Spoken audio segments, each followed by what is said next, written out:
नमस्कार, संपादकीय news channel में आपका स्वागत है और मैं हूं डॉक्टर हरीश चंद्र लखेड़ा। भारत में चीता आ चुका है और उसको लेकर क्रेडिट लेने की भी कोशिश हो रही है। बीजेपी दावा कर रही है कि उनके शासनकाल में चीते आए, जबकि कांग्रेस कह रही है कि चीते उनके शासनकाल में प्रोजेक्ट बनाते। वास्तव में देखा जाए कि दोनों अपनी अपनी जगह सही है, लेकिन मैं इस बात का गवाह हूं कि यदि इस मामले में क्रेडिट दिया जाना चाहिए तो थोड़ा सा क्रेडिट अवश्य ही जयराम रमेश को अवश्य दिया जाना चाहिए। जयराम रमेश यूपीए सरकार में वन और पर्यावरण मंत्री थे और उन्हीं के ज़माने में इस योजना को अमल करने पर तेजी पार्लियामेंट की रिपोर्ट गवाह है कि उस ज़माने में जब ये सवाल भी उठा था पार्लियामेंट में, बीजेपी की तरफ से उठाया गया था, जयराम ने इसमें जवाब भी दिया था कि हम इस योजना को कर रहे हैं और कैसे कर रहे हैं पूरा दिया था। चूँकि मैं भी उन दिनों इन्वायरमेंट मिनिस्ट्री कवर करता था तो उन दिनों हमने खूब ये खबरें लिखी भी थी और जयराम हमको बताते थे। ये चीतों को भारत में बसाने को लेकर एक लंबी दास्तान है। 1952 में चीतों को विलुप्त होने का ऐलान कर दिया गया था और तब से ही कई बार प्रयास हुए।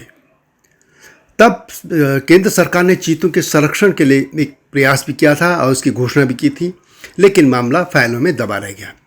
1970 के दशक में ईरान से एशियाई शेरों के बदले एशियाई चीतों को भारत में लाने की बात हुई, यानी ईरान को शेर देने थे और वहाँ से चीते लाने थे।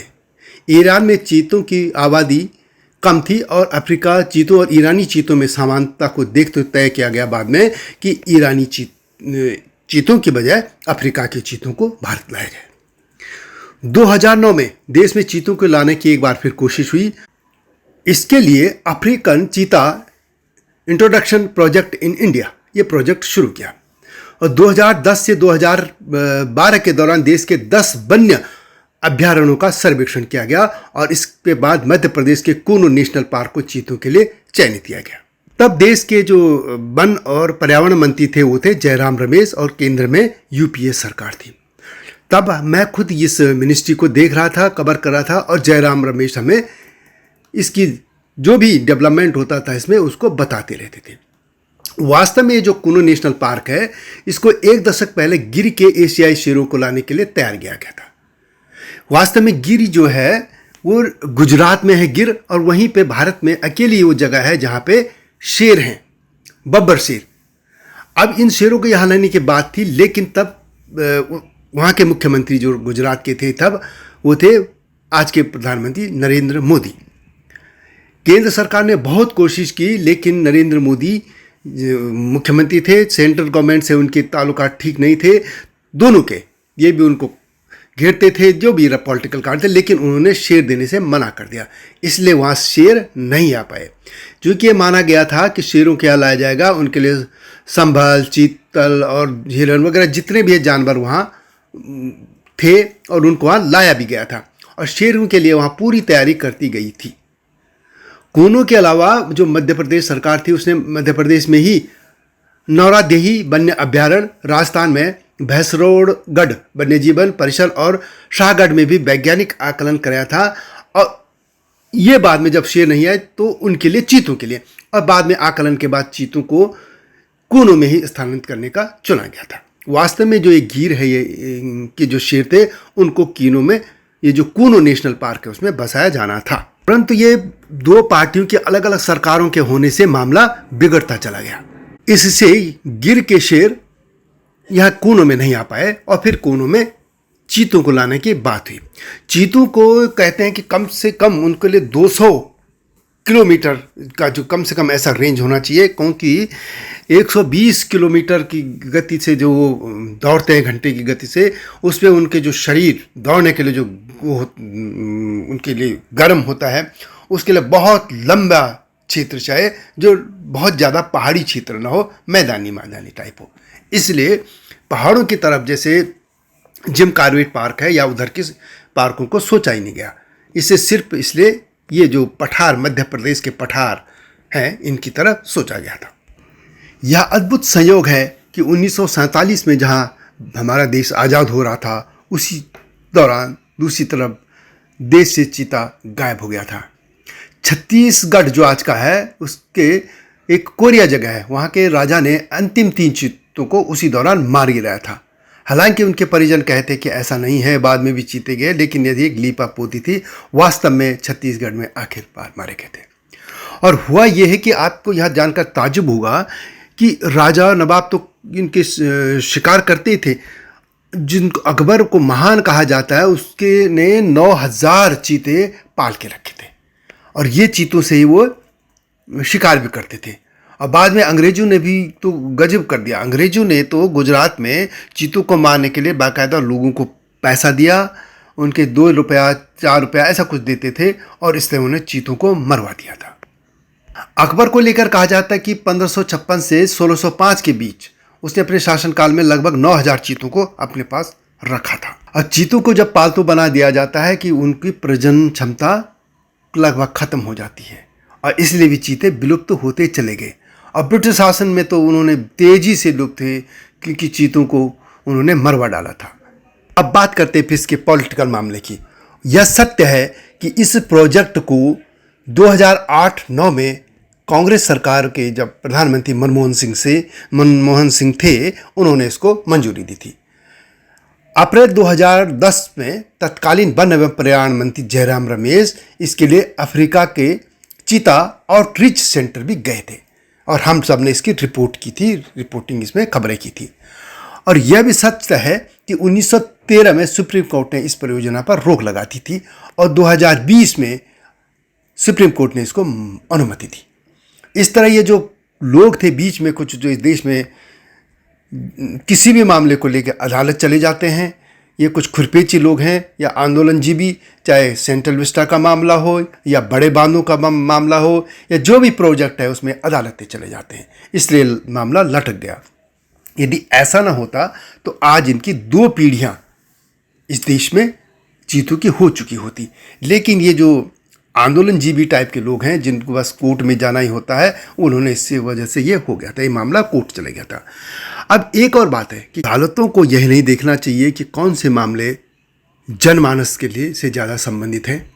एक तरफ तो कहा जाता है कि कोर्ट में हजारों मामले लंबित पड़े हैं, तो उनको उन मामलों में ज़्यादा दखल देनी चाहिए और कुछ चीज़ें सरकार पर भी छोड़ देनी चाहिए। यदि ये मामला बेवजह अदालत में न जाता तो आज चीतों की 2 पीढ़ियां भारत में दौड़ रही होती। चलिए, देर आए दुरुस्त आए। अब भारत में 8 चीते आ चुके हैं और उम्मीद की जानी चाहेंगे कि फलेंगे फूलेंगे।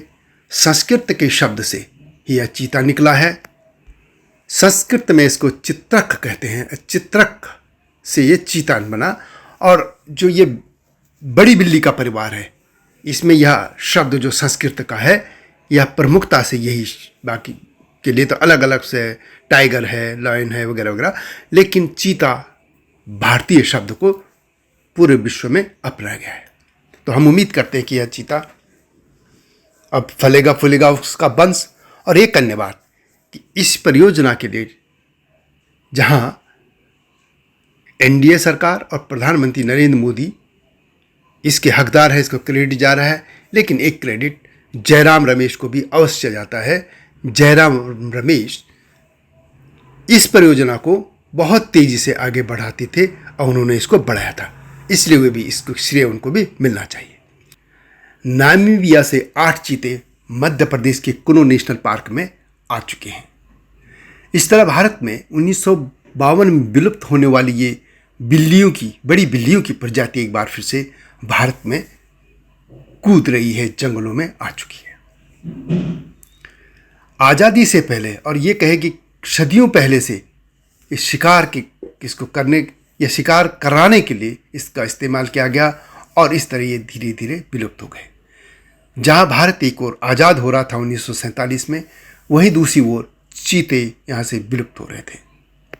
जो बड़ी बिल्ली के परिवार के हैं, अब भारत ऐसा देश हो गया है जहाँ शेर भी है, टाइगर यानी बाघ भी है, तेंदुए भी हैं जिनमें लेपर्ड भी है और जगुआर भी है, हिम तेंदुए भी है और अब चीता भी आ चुका है।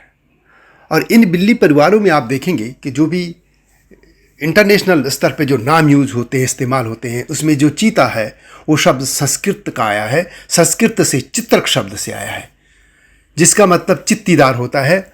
और ये चित्तीदारी शब्द जो कि संस्कृत का है, यह बड़ी बिल्ली परिवार के एक पशु का नाम संस्कृत से है।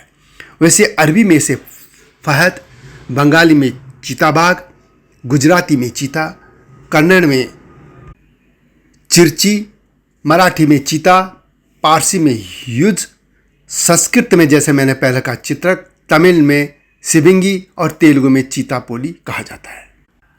आजकल के छत्तीसगढ़ के स्थित कोरिया के महाराजा रामानुज प्रताप सिंह देव ने को लेकर कहा जाता है कि 1947 में उन्होंने भारत के ये अंतिम तीन चीतों का शिकार कर लिया था और उसके बाद यह प्रजाति विलुप्त हो गई। 1952 में भारत सरकार ने इसे सरकारी तौर पर चीतों के विलुप्त होने का ऐलान कर दिया था। लेकिन भारत में अब तक शेर भी हैं जो गिर में है, न गुजरात। उसके बाघ तो अधिकतर जो वन क्षेत्र हैं उनमें हैं ही, और लगभग 3000 के आसपास, लगभग वो विश्व में नंबर 1 पे होंगे। उसके अलावा तेंदुआ भी है, और जिसमें हम लेपर्ड भी कहेंगे, और जगुआर ये भी हैं। इसके अलावा हिंद तेंदुआ भी। बस एक कमी रह गई थी इस बिल्ली परिवार की, वो था चीता। वो भी आ गया चीता। चीतों का जो हिस्ट्री है, वो शब्द जो है वो संस्कृत से ही निकला है, और ये पूरे जो विश्व में नाम मिला है ये संस्कृत से ही चीते करता था। तो यह वीडियो कैसी लगी कमेंट में अवश्य लिखें, और हमें इन पशुओं को उनके तरीके से जीने चाहिए। हमने उनके जंगलों में अपने छीने हैं, हमें उनके हक देने चाहिए और पशुओं से प्यार करना चाहिए। यही हमारी सभ्यता कहती है। यह वीडियो कैसी लगी कमेंट में अवश्य लिखें। अगली वीडियो की प्रतीक्षा कीजिए। तब तक जय हिमालय, जय भारत।